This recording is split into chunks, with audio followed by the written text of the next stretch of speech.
Welcome to the podcast. I'm Eric Salzman, joined by Richie Bennett and Kevin Doherty. How are we, fellas? How you Doing good. doing? Got a lot to cover today. Busy Yes. Um, day. so let's jump right into it. So Kevin Warsh made his debut on Wednesday, the FOMC, and he was quite, I would say, first of all, what's hilarious is the statement. Normally the statement's a few paragraphs. This was the statement. The committee decided to maintain a target range of Fed funds 3.5 to 3.75% in support of the Federal Reserve's dual mandate. Committee reaffirmed its policy of maintaining ample reserves in the banking system. Economic activity is expanding at a solid pace despite elevated uncertainty that owes in part to the conflict in the Middle East. Productivity growth and capital investment are strong. Job gains have kept pace with the workforce, and the unemployment rate has changed little. Inflation remains elevated to the committee's 2% goal, in part reflecting the supply shocks that have driven price increases, including the energy. The committee will deliver price stability. And mic drop.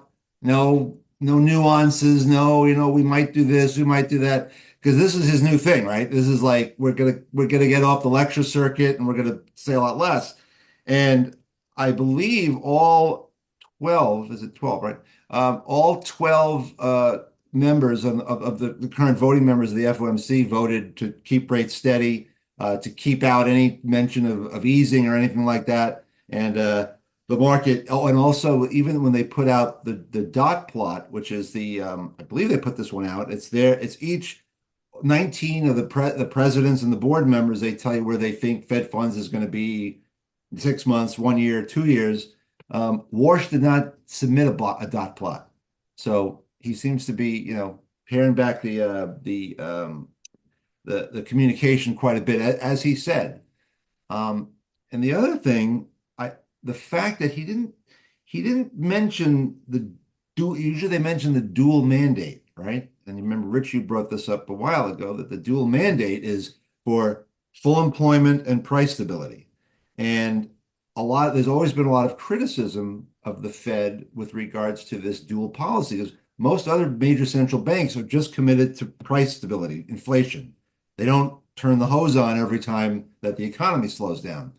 So you take that, and then the fact that everybody pretty much said, yeah, we're definitely, we're not easing this time this year by any stretch of the imagination. And we got pretty much the response we get is that short-term rates exploded. Now, if I look at the end of the year on the Fed funds futures or overnight index swaps that basically predict, there's only an 11% chance that rates will remain steady. 35% one hike, 35% two hikes, and 16% three hikes. Mm. Now, Rich, I think you said a while ago, if we ever get to three hikes by December, bye-bye. Yeah, that will be no bueno. Yeah. Um, it's funny. I wonder if because remember it was the two Kevins that were running kind of neck and neck, we Yeah. thought, Warsh and whatever, what's his name? I forget.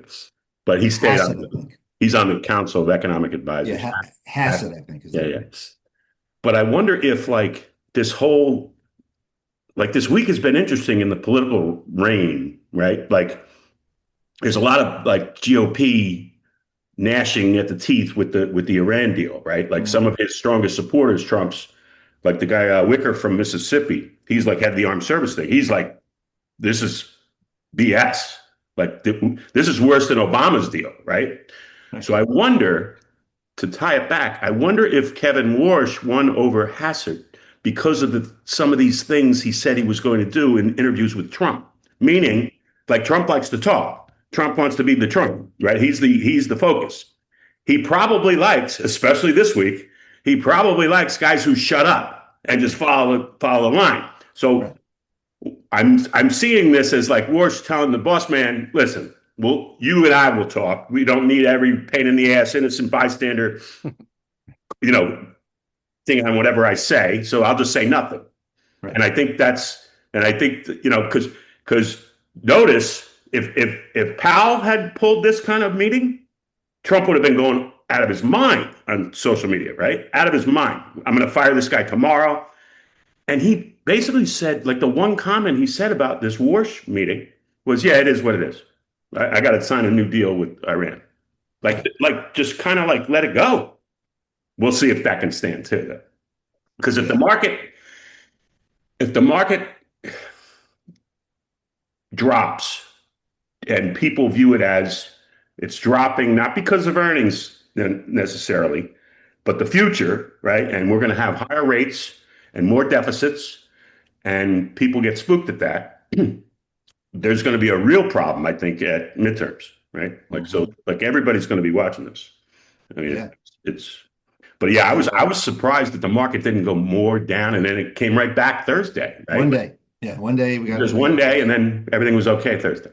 Yeah. And that was pretty. Like I figured he would lean that way, but not the way he did. He was like, "There is a new sheriff in town." That was a lot of like the headlines of stories, right? Like new Right. Fed, new boss. This is how he's rolling. Meet the new boss, not the same as the old boss. Not the Hmm? same. There we go. We like our music. We like our classic rock here too. We do. And I'm very sad that the Eagles limited engagement channel just ended yesterday. It was on Sirius XM, Those are and your guys. they ran it for like 3 weeks, and it was supposed to end June 5th, and it went till the 18th yesterday. So I listened to it all again yesterday. I listened to it a lot, so I kind of caught a lot of repeats. Right. But yeah, we do like our classic rock. So, Well, I'm going to Guns N' Roses next week There we go. here in Berlin. So, There we go. I'm here for the riot. So, yeah, so the market pooped the bed, but just kind of one day, and then we went right back up again. Um, Crypto held in pretty well, right, Kevin? Considering eh, yeah, it's the considering. considering, yeah, there's been some fireworks around our old friend Michael Saylor and strategy this week, and specifically the preferred. It's a perpetual preferred instrument that it's the ticker is STRC. Let's call it Stretch, and this was first issued a year ago, and the subsequently further tranches were issued, and now there's basically $15 billion worth of these preferred securities trading in the market that MicroStrategy has issued over the last year. And the way they work is they're supposed to trade basically at par, so around $100. And they're a funding mechanism that the company uses. They raise money by issuing these securities and go out and buy Bitcoin with it. And the preferreds pay a dividend that used to be a monthly dividend and has just moved to a biweekly dividend. So twice a month they pay out this dividend. And when this was first issued, the first tranche was issued at 9%. And there's a mechanism in the security where they announced that if the market price over the course of a month is below 100, so again, 100 is called par. Think of it like a bond. So, if the bond is paying 4% and interest rates are at 4% and it stays at 4 or it stays at 100, that's the way these preferreds work. But if they trade below par over the course of a month, and they use a calculation, volume weighted calculation, so it's legit. If it trades below $99 over the month, then they have pledged that they will increase the interest rate on these preferreds by 25 basis points or a 1/4% going forward. If they trade below $95, they've said then for the subsequent month, we'll increase the interest rate paid on these by 50 bips or half How a about if it percent. how about if it goes to 85, which is where it Then was yesterday? yeah, that's where it was yesterday. Then it's no, it's they're still at 0.5%. But so in the early months, this thing was trading around 98, 99. And so they did keep ratcheting up the interest rate each month. Now, this is not a 100% guarantee automatic increase. It is something that gets voted on and approved by the board of directors. But so far, they have been very They followed what they said they're going to do. And so the current interest rate that these things pay is 11.5%, So which is that's a pretty lot of high. what they've been going like 50 basis points at a time, I think. They were going, let me see, I've got Is the that before ratcheting up eight? here. So they've done it So 10 times?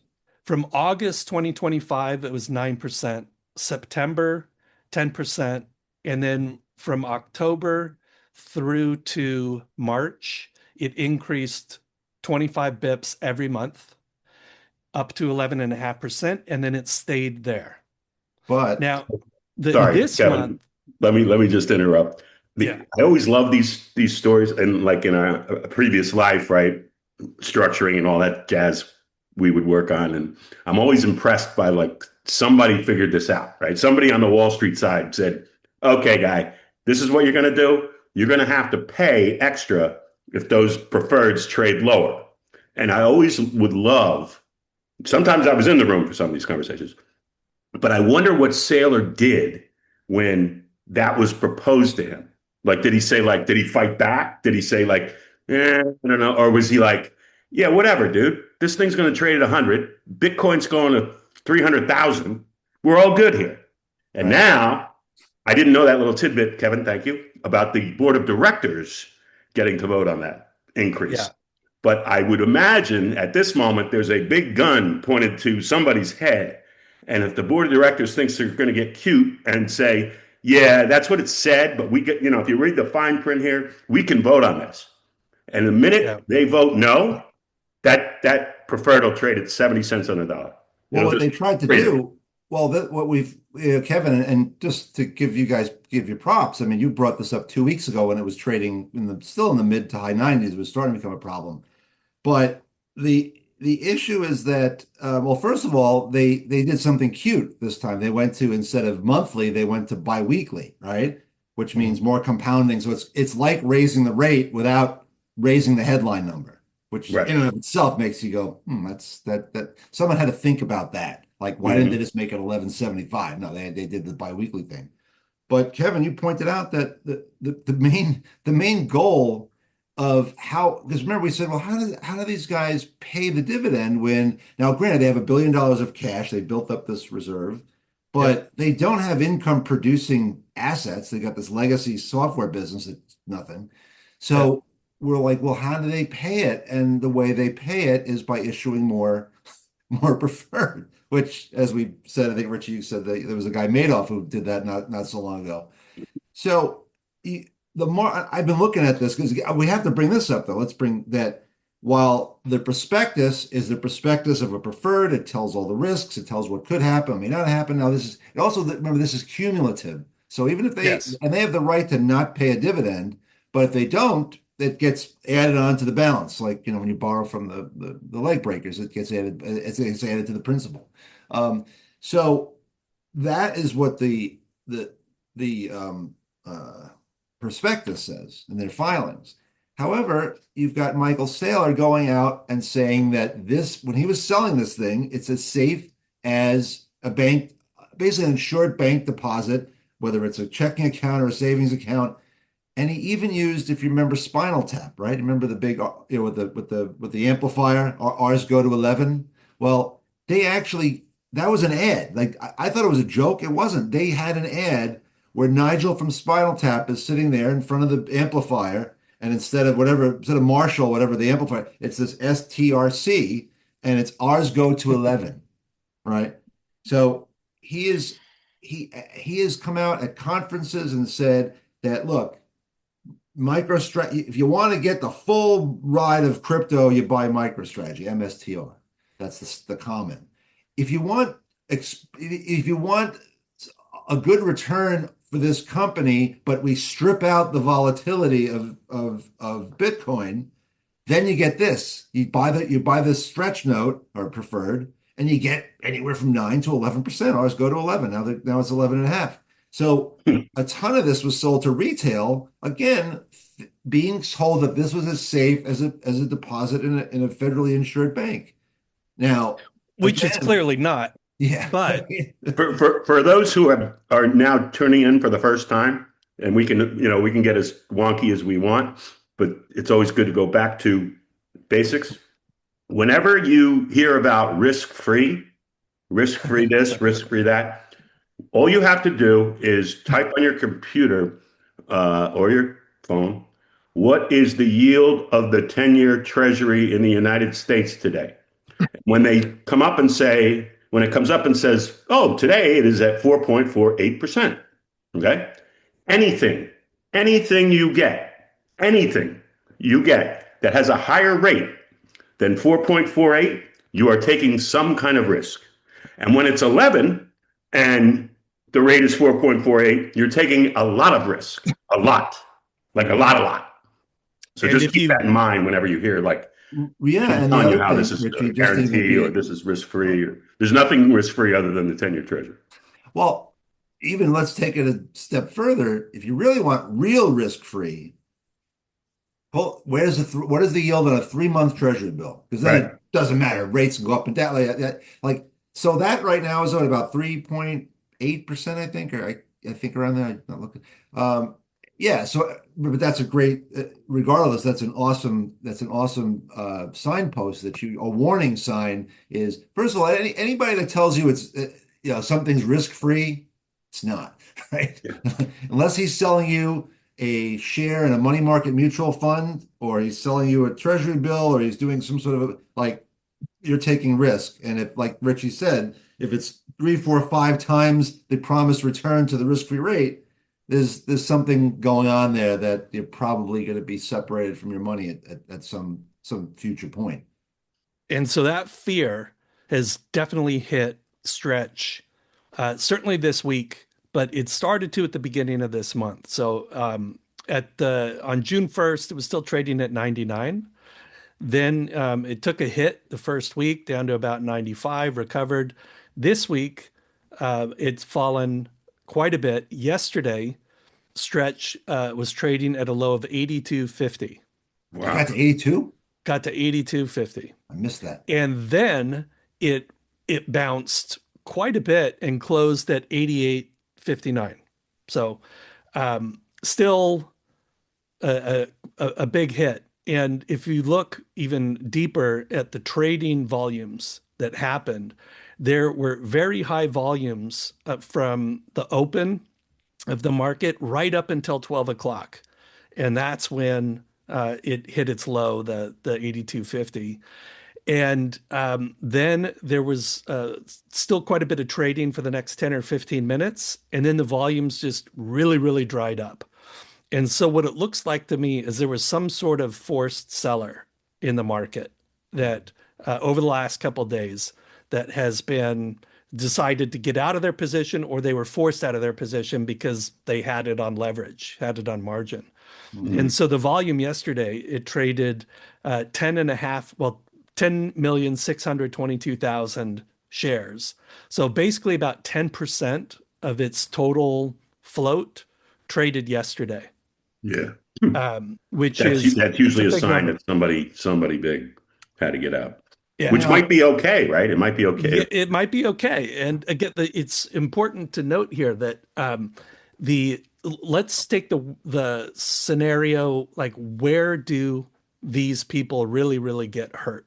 Now, the if the dividend is suspended, okay, it is going to trade down on that. But as we discussed, that doesn't mean that the dividend is cut. It just means it's an obligation and they have to pay it at some point in the future. So if the company goes completely bankrupt, yeah, it's a big problem. And then, you're left trying to, gain value in the wind up in the bankruptcy proceeding. But looking at strategy right now, the value of the Bitcoin it has on its balance sheet is about $50 billion. It has $7 billion of convertible debt. It has $15 billion of these preferreds.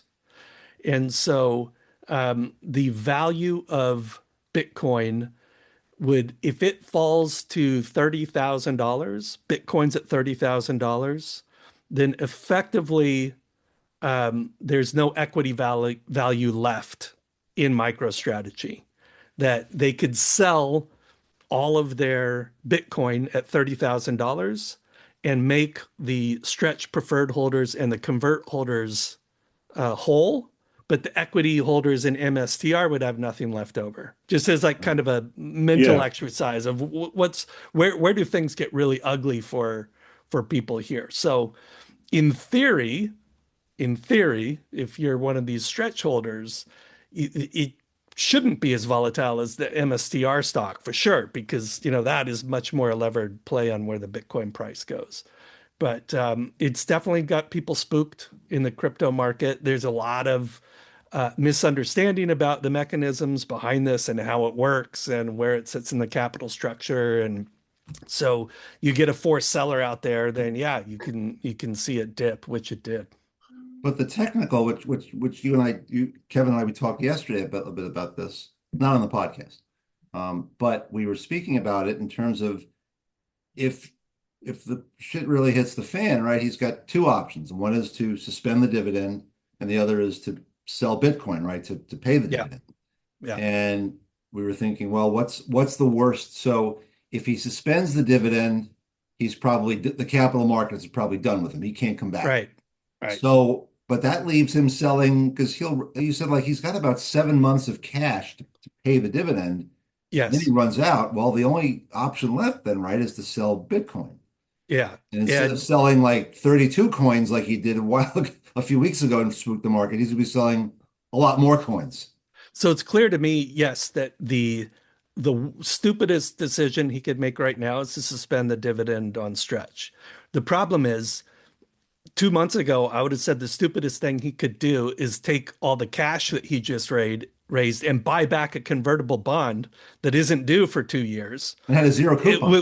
That had a zero coupon when he had all these other obligations that were coming. It makes no sense what he did. You, And do you so, think he has a monkey or something like they're like that throws darts? Like today's yeah, decision will be boom. Oh, the monkey says buy the convert back. maybe he was at Burning Man and took too much ketamine and just, but it makes no sense. But But one other, the thing that I noticed though, I think you're on top of this more than most, right? Like we talked about a couple of weeks ago, like 50 people know this in the world or something.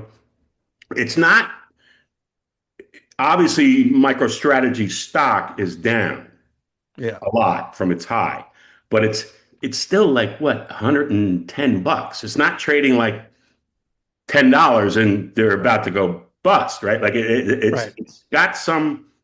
So there's definitely some believers in this whole thing, and it could be some speculating hedge funds, whatever, but it's not like dire straits right now. But maybe it is the case where people aren't as advanced as our Captain Crypto Kevin is on what's going on. I would think they would be though. I would think like the major holders are gonna. It's not just a meme stock, right? I know it is, right? There's a lot of people that think like, I can't buy Bitcoin, but I can buy MicroStrategy, and that's the next best thing. But there's definitely institutional holders that are just kind of like, and maybe he's on conference calls all day, Sailor, saying, no, no, no, we got this. This is how it's going to work. Yeah, blah, blah, blah. There was a method to my madness of buying that zero coupon bond back, but hear me out and listen to what we got going on. It just doesn't seem like it's like disaster city, like, oh my God.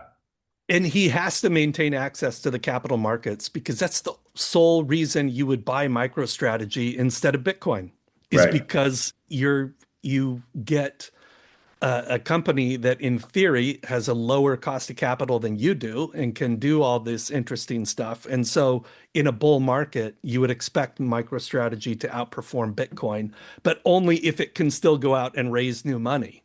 And it seems to me if he just says, you know what, we're going to suspend this dividend, which, as Eric pointed out, they got $1 billion cash on the balance sheet. They've got it's about 6 or 7 months of cover on the balance sheet.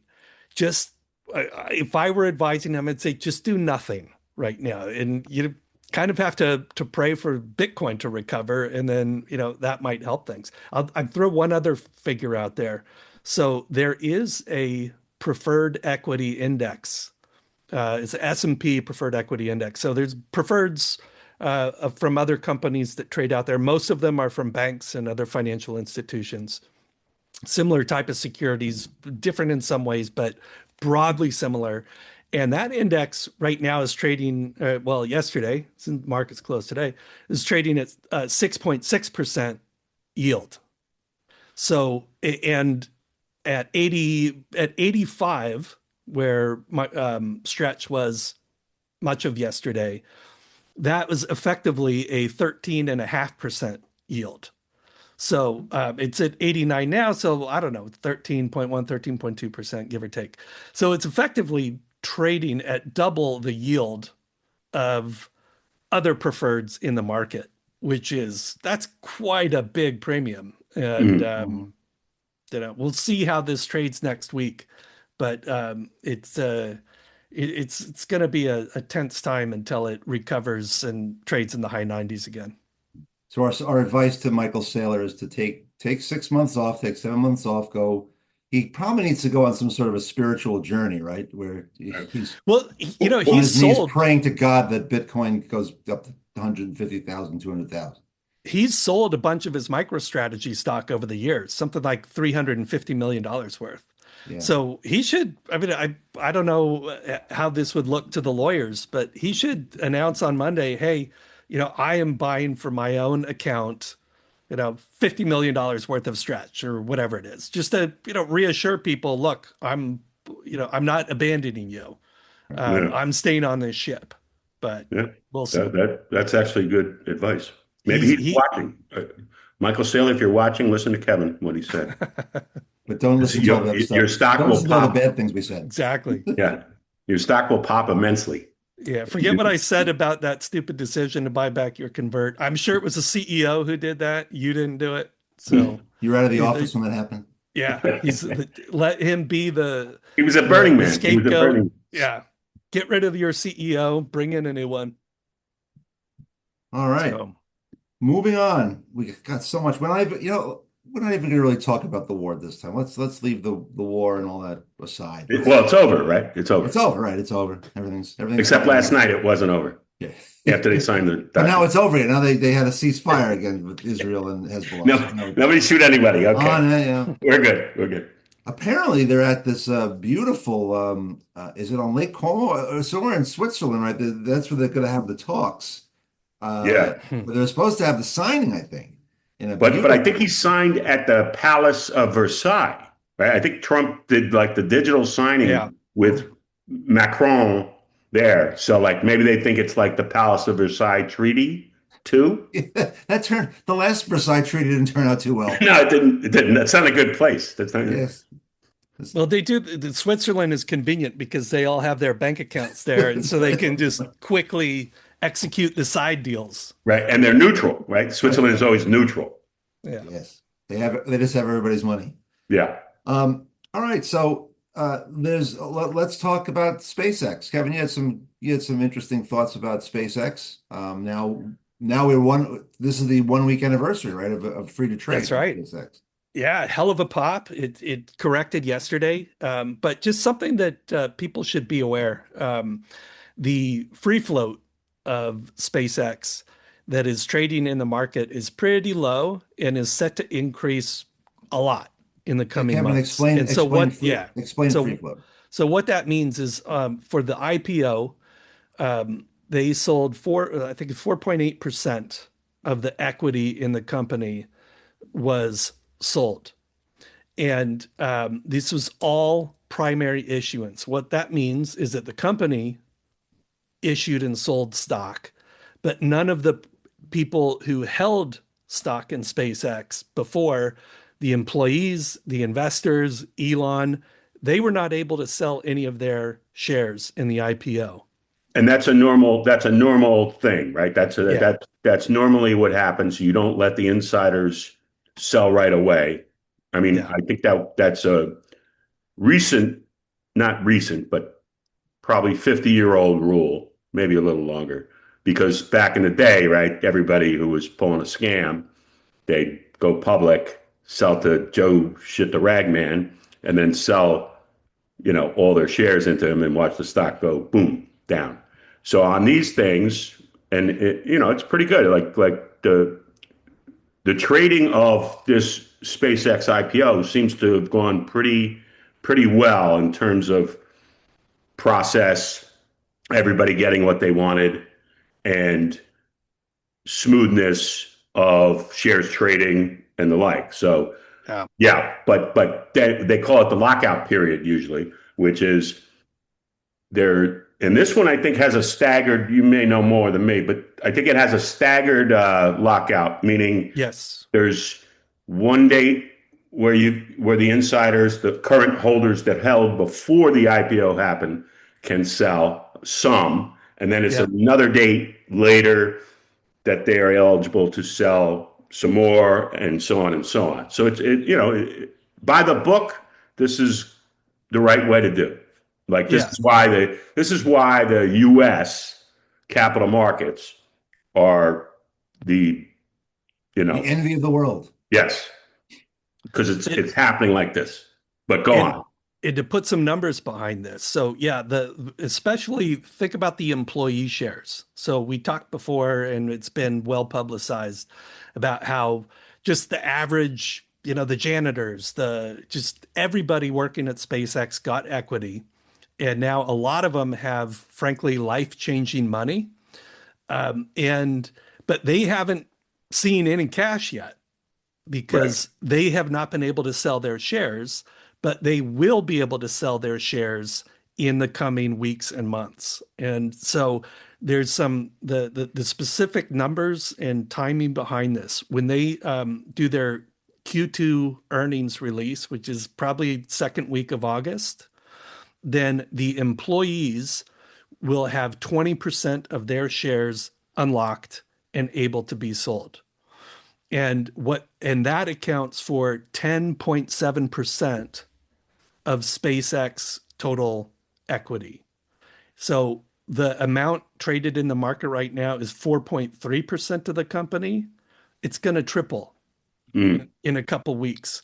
There's another chunk that if the stock trades above uh, what's the number? It's something like if it trades 25% higher, I think, than the IPO price, then there's a further unlock the employees get of 10% of their shares. Mm. And that looks very likely to hit if, the stock doesn't tank next week. So just on those two right there, the amount of shares in circulation is going to increase by about 4 times from what it has been in the last week. And then beyond that, there's at the end of August, there's an unlocks happen every 15 days of 3.8% of the equity outstanding, or it's 7% of the employees' holdings get unlocked every 2 weeks.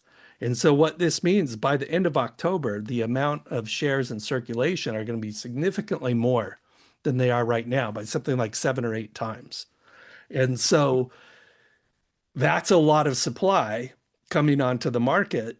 And in past circumstances like this, that can have an impact as these people rush to sell. Especially, look, if you're an employee of SpaceX and now suddenly, the majority of your wealth, if not all of your wealth, is in these shares.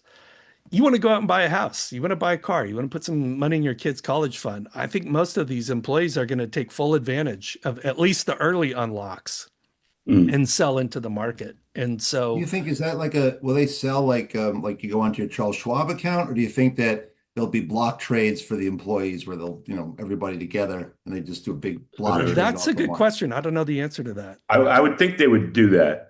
I I would think like the get Goldman a and the better other execution. organizers. Yeah, yeah, Yeah. yeah. Yeah. Hopefully they'll be on that. And at But the but same it's time, so SpaceX it's is going to be included on some Yes, I was going to indices. ask you So that. there is going to be some more demand that comes in. But this is, I mean, we haven't seen numbers this big, I think, ever. So I mean, I wonder if Elon is in a lot of circles like Jesus on earth, right? So I wonder if and maybe he's trying to get people more money, but I wonder if he makes some kind of statement toward around the dates in which the lockout periods end for the employees, like something like, all right, if you need to sell or whatever you want to sell, that's fine. I'll buy it, right? Like, Mm. and then that makes people stop and go, all right, if he's buying and I'm selling, who's the smartest guy in the room here? Yeah, it's him. Mm. And maybe it stops them. I don't know, but I think he has that power. He's like one of the guys on earth that could keep that power, and maybe people say, you know what? And there's lots of funny things that the brokerage community can do, meaning, well, don't sell your stock. We can give you a loan Against with it. collateral supplied by you with your stock. Oh, Mm. right? Like somebody wakes up and goes, oh, wait, so like if it keeps going up, I keep making money? Yes. It's like a home equity loan, and your house keeps going up in value, but you've tapped your market value, and you still can buy that house. You still can do this. I think a lot of that could happen, a lot, because Well, we used to, like you said, Kevin, like we've never seen this kind of well, they're going to number. collar up. They're going to collar a lot of it up. Like you're saying, Rich, is like that's what we used that back when we were at the Canadian place. That's what we used to do. All these guys that they'd get stock, like Med Partners. They'd buy out practices, and all the guys would get stock. And then we'd say, okay, look, you're going to sell me a call. I'm going to give you 20% protection. You have protection. You don't start taking losses until the stock's down 20%. And we'll lend, and also we'll lend to you on your because a lot of times the shares are restricted. But Right.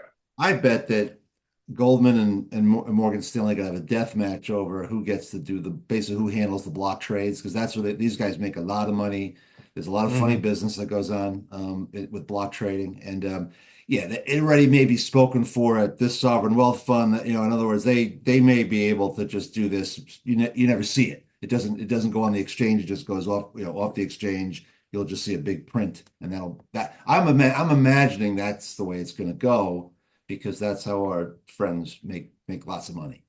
Yeah. So I It's would worth imagine. pointing out too that Elon's stake in the company, he owns 42% of SpaceX, and he is locked up all the way until next year. So basically 1 year from the IPO date, 1 year from last Friday. So he can't sell any of his stuff. He's not part of this employee unlock. He's locked in for a year.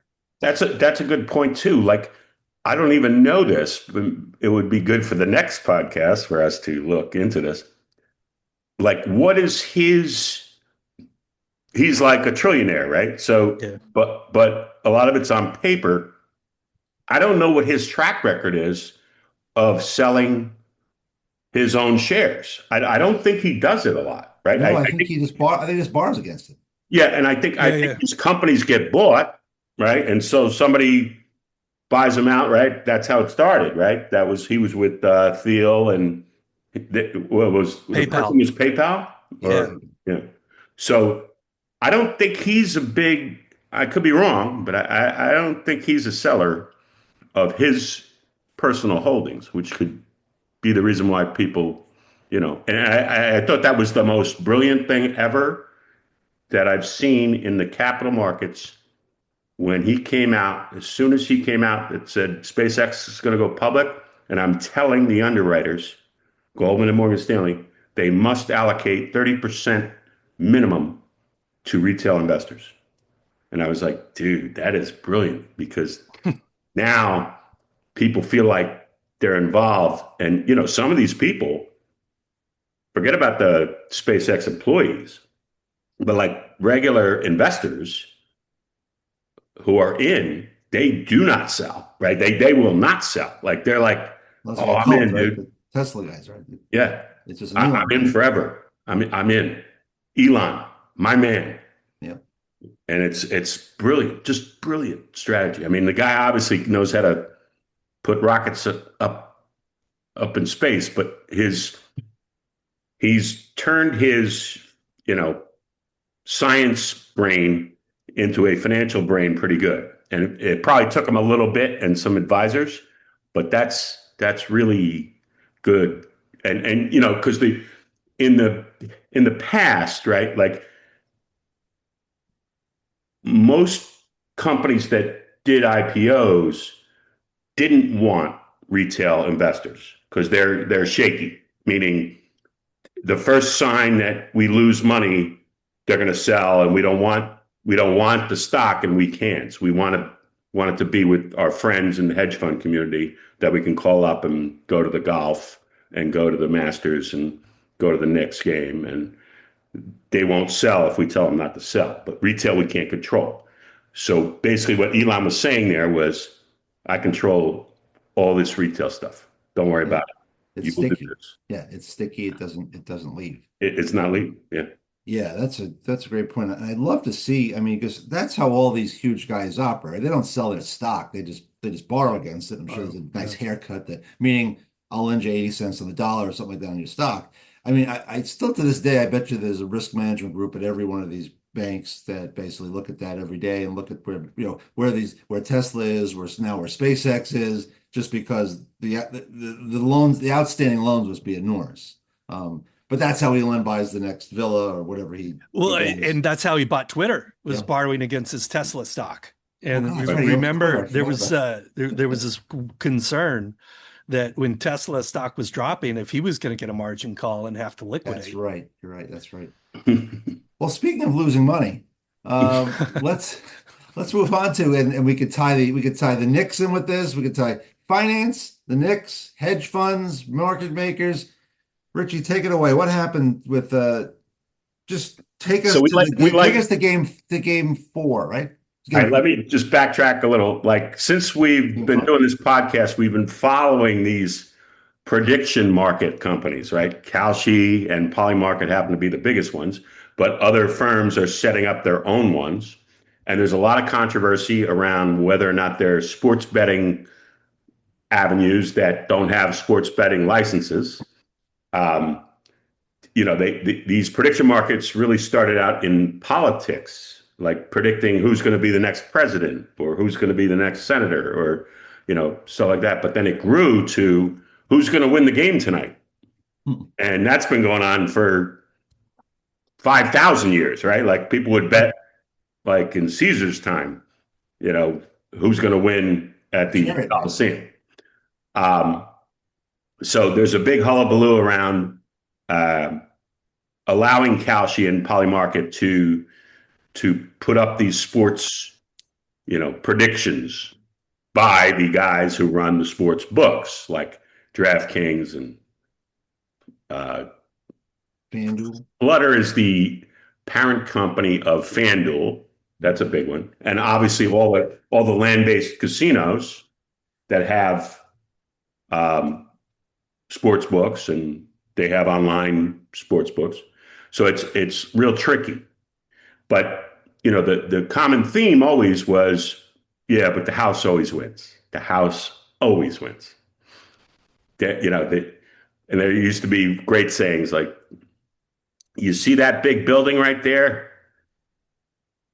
It was Fitzgerald's Casino. I forget what it is now, but it was downtown Vegas. When you look at Fitzgerald's Casino, it's owned by the city of Las Vegas. When you go to the airport, think about Fitzgerald's Casino because it was built by the tax revenue off the slots in the airport. So they built this building 30 stories high that were just built from people like, I didn't have enough gambling in me, so I got to put more money in the slots on my flight before my flight back. Or even better, I got to gamble right now while I land before I get to the casino. I'm going to put my money in the slots but that's the kind of revenue we're talking about. It's huge, right? Huge money. So let's go to game 4 of the New York Knickerbockers against the San Antonio Spurs, where they're losing by 29 points. And I am kind of falling asleep watching this as a former New Yorker, born and raised. And I'm like, this is going to get ugly again. Because if you remember, if you were following it, the Knicks started out winning the first 2 games and then lost the third game. So they were up now 2-1. but then that familiar like pain starts coming into your body, like, oh, now they're down 29 at home. Oh my God, this thing's going to go 2-2. And then they have to go back to San Antonio. Miserable, right? So Kalshi, and I'm sure Polymarket, but Kalshi was the one that came into the news, was offering live betting, as they do. So you can bet while the game is going on what's going to happen. So at the time when the Knicks were down 29, I think they had a 0.04% chance of winning, which is like, 200 and 2,500 to 1. And I think it ticked a little higher than that. So if you put a buck down when the Knicks were down 29 points, you could get a payout of $2,500 if they won the game. I think. Well, I think the actual odds were not that attractive. That was the real odds of, what people think. But from what I saw, Kalshi was pricing at 5%. So Meaning if a you took one the in Knicks 1 in 20 one. chance. So you Yeah, bet no, $5 and you win 100. it obviously changed as the Knicks started coming back, Yeah. but some of those bets placed early were big, like Wow. big numbers. If something's 2,500 to 1 and you bet $100, right? Like just yeah, throw that in there. Yeah, they might win. So what happens, unless you've been living under a cave, the Knicks do come back, and in 1.2 seconds to go, OG Anunoby taps the ball in and gives the Knicks a lead of 1 point, which they actually almost did not keep. People forget that because of that crazy play. The way he tapped it in was so crazy. But the Spurs had the ball under the basket to shoot, and Cat um, Smack that in. blocked the pass or did something, and the Knicks won. And so it comes out that one of the biggest, hedge funds there is, whatever they call themselves. High frequency trading, Yeah, yeah. they make Susquehanna. God knows Right? God's of money. Yeah, Susquehanna is one of these guys who takes very little risk and makes a lot of money.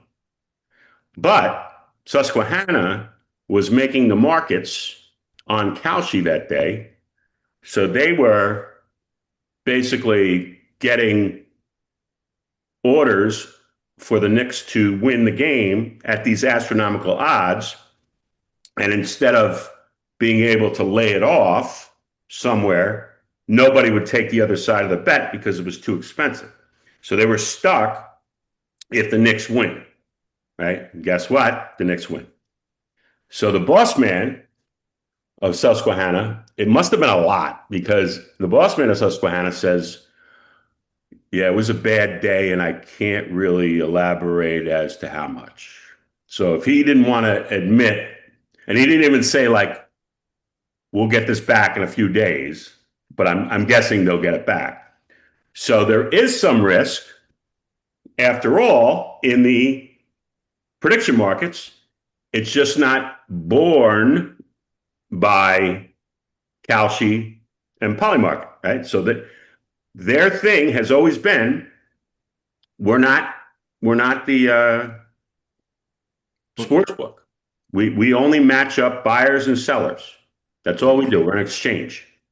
And they can't call themselves an exchange, I guess, but they just take a vig out of every trade.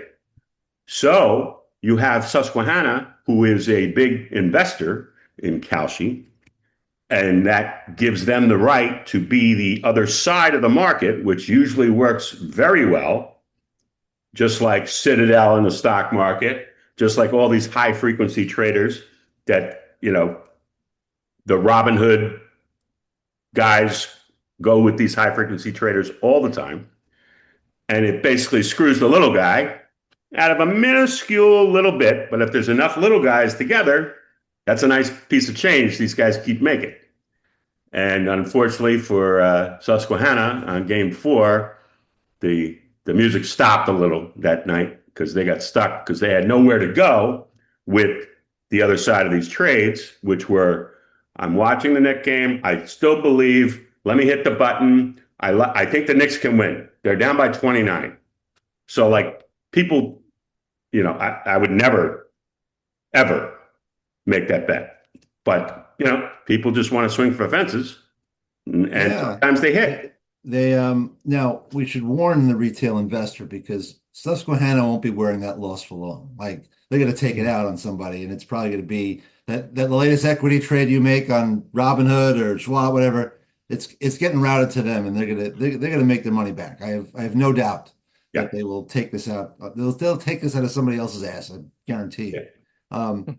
Yeah, I mean, that, but I think Kevin, you sent a great article around a while ago about how, you know, the smart guys, the math guys, they make so much money generally on these, even this ridiculous bet that came true because on the one side, you've got guys that are like, I can make, I watch my kids do it every major sporting event. They got the freaking, they got the in-game parlays and they're doing all this crazy shit. And Yeah. same thing with Kalshi is like, you're going to take that 5%. Okay, it's 95-5 or 90-10.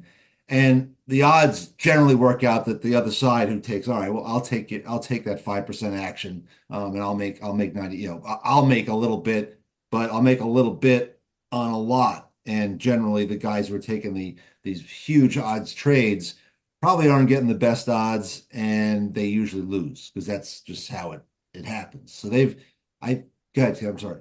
Well, no, and these market makers, they're not looking to take big proprietary Right. positions. They're trying to, they'll buy from you at 5 and they'll sell to someone else at 6. And Mhm. so that's At why the that's same why they're at at the the same same time. time. That's At right. the same And that's time. why they're doing this because people might ask, wow, why'd they take that much risk? It's because most of the time, their business is providing liquidity. Right. And if they can just, 95, 98% of the time, they're not taking risk. They're just, churning out, 50 cents, a buck at a time, a million times in a day. And, It's they're kind of off weird they though, go. with all the like when we talked to all the smart guys, like did Susquehanna think that they could just turn around and because there's a smart guy account on the other end who's gonna be on the other side of the trade, right? Susquehanna's just gonna make a market that they're selling here, they're gonna buy there, and it sounds like no one took either they wanted the action for themselves or no smart guy said no, that's not we're not gonna play for Well, the and they're the biggest market maker on Kalshi yeah. overall. So they're kind of stuck in Hmm. it And unless, I wonder because that guy was the boss man of Susquehanna was so like sullen and down. They might have whacked a bunch of people on that team that was taking that side. Like, what the hell are you doing, boy?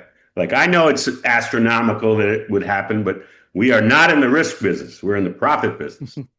he even Right. said, he said he was conflicted because he's a Knicks fan. Right. And as it was going, I was like, oh my God, which is worse here? The greatest comeback in history, and my wallet is less, a Yeah. lot I mean, less. he's still a mega, mega, mega billionaire. But Yeah. Let's The talk um about the let's other talk about thing that losses. it always reminds me too, my one of the guys at Bear when I was working there, same thing, like same idea of like taking small profits but riskless and a bunch of times. And he was a sales guy at Bear, and he took out a $20 bill, and he looks at me and he goes, Richie, when was the last time you did this? And he throws the $20 bill in the garbage. And I go, never. He goes, exactly. Take the money. Like he wanted me to get this trade done. I had it teed up nicely for more money, but he had a guy who wanted to do the trade, and I was going to book nice profit. So was he. And I just said, you're right, Bob. You're done. So well, let's finish up speaking about losses and tying this into a conversation we had 2 weeks ago about how Sam Bankman-Fried and FTX actually owned SpaceX and they also owned Anthropic. They own a lot of Anthropic. And Richie brought up like what these guys like how how much, when is enough enough? Like you couldn't, like Sam Bankman-Fried, you couldn't just get by on your legitimate business and make gobs of money. You had to take it 9 steps further. Well, so we were talking earlier about before we got on the podcast that apparently it's come out that Floyd Merriweather Jr., the great boxer, controversial guy, but a great boxer, is being sought after for a felony of writing bad checks. Now, I did a little homework, and between guaranteed purses, and granted, he paid that doesn't just all go to him, but he also created the model where he was the promoter. Basically, he was getting the streaming revenues and gate revenues and stuff. So they think that he earned probably about $1.2 billion dollars. And yet Wow. he wrote a check for 200 to buy a $200,000 watch in Vegas. And his check bounced. Now it turns out the IRS would like to have a word with him too because he owes a few $1 million. And you just wonder, like, dude, you were a great athlete. You came up with the model to cut out the Don Kings of the world, and basically the boxers make the money, not the promoter, because you're the promoter. And he still managed to. He must have burned through that 1.2 billion. I'm not sure how you do that. I guess by buying a lot of $200,000 watches. But yeah, so we thought that would It, be a nice little, segue. yeah. So first off, bouncing a check in Nevada is always going to be a felony. Like if you have a credit line at a casino and you don't pay that back, it is a felony, right? And it makes sense. They actually couldn't get that law passed in AC, Atlantic City, but back in the day in Nevada, like that was their business, right? Gambling. So you can't have guys coming in being like, "Yeah, I lost. I'm not paying." Yeah. No, no, you're going to jail if you don't pay this. So you Or had to worse. have like the little, incentive for those to do that. So I think And it's is kind that of expanded to enforceable? Is that what important? that? Like, can they extradite someone from New York to Yes, Nevada and yes, throw them in? Wow. yes. So I think it expanded not just to the casinos. So if you're a watch dealer, car dealer, right? It's the same thing, right? Like if I take the money that I might have made, that I might have paid back to the casino that I owed, and buy a $200,000 watch, the watch dealer and the casino have to be connected somehow. Otherwise, the whole economy drops in Vegas. So he's clearly got problems there. He's the guy who would post. I love these guys. He would post on Instagram, right, in the day of phones, the new day of phones back 10, 15, 20 years ago. He would make like, whatever on a fight, 20 million. And then he'd make a sports bet and he would post the winning ticket. Oh, So yeah. he'd be like, I just bet 250 grand on the Cincinnati Reds today to win the baseball game. And I'd be like, what? Like, what is he doing? Like, really? And then a couple of weeks later, there'd be another one, right? And I'd say, I don't think this guy is posting his losses, though. Something tells me he's a winner. He never lost a boxing match, right? He never lost a boxing match. Wow. So maybe he's posting only his winners, and maybe there's some losers that come through. And then there was another time where somebody said something about him, right? Like, hey, this guy's ridiculous. And he basically responded like, I got the money. Don't worry about it. And he sent another picture of his like Chase account, like his checking account. It had like $105 million in it. Like, I'm good. Like it's right here. Like you want to go to Meanwhile, the ATM with the me? IRS I is the can. IRS is seeing all this, by the way. That's another brilliant thing. Yeah. And I'm like, whoa, this dude does have a lot of money. Like you were saying, Eric, like he figured it out. His uncle was a very good fighter, didn't get the same recognition, but he was pretty good and kind of taught him like Roger was his name, Roger Mayweather, and kind of taught him the ins and outs of the dirty boxing world. So the kid listened, and not to mention he was a great fighter. So all these things were going his way, and I can't believe he's like bouncing checks, but like $200,000 check. What's he might be delusional now. Like what? I'm Floyd Mayweather. You'll take my check. Like don't you know? It's one thing to bounce like a $50 check that you didn't transfer the money into your Right. checking account. 200 grand. Like they're not going to find this out. Like you don't And have he's run money. away. He's in Greece now. Oh He's my God. supposedly promoting a fight there, but he Yeah, may he's not going be to have to coming fight back. again. So again, yeah, this is the back to this. Yeah, how what when is enough enough? It's like, I mean, think about it. Just like kind of like SBK, you're a great, you're one of the all-time greatest boxers. Whether you like the guy or not, he was definitely one of the greatest all time. And you figured out the fight. You figured out a way to beat the guys that have been basically stealing Yeah, from the athletes since time immemorial, and you still managed to screw it up. yeah. Like, don't pay the man, pay yourself. You're doing all the work. Yes, yes, yes. And you're winning every match, every boxing match. And still, like, probably like 200 cars that are worth a lot less. So the vultures will be coming around to the soon to be auction property, I think, from the Yeah. Mayweather estate. I think. We'll see. Maybe I he's got hope he a doesn't logical own. explanation. I Maybe. hope he doesn't own Stretch. All right, guys. Great stuff. Enjoy the long weekend, Juneteenth weekend, and Yes. we'll see you next week. Great. See ya.